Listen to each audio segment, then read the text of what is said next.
How to manually add a workout on Google Fit app. In this video, I'll show you guys how you can easily add a workout manually.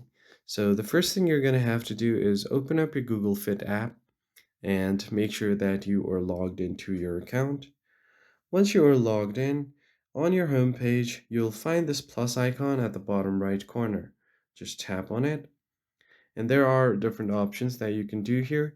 You can add your blood pressure, add weight, add activity, and track workout.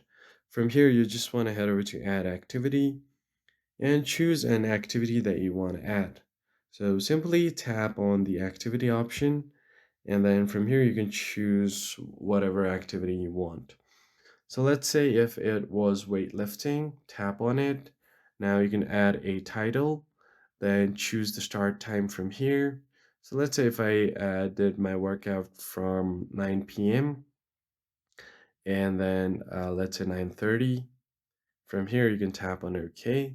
Choose the duration, let's say if it was 1 hour, and tap on OK. Once you've entered your duration, you can enter your intensity as well.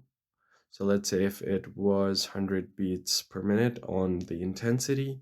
Now on the energy expended, you can add calories that you've burned. So let's say if I burned 500 calories on this workout, then what I'm going to do next is tap on the save option at the top right. And now I've successfully added an activity on my Google Fit app. And that's pretty much it. I hope this tutorial was helpful to you guys, and I'll see you on the next one.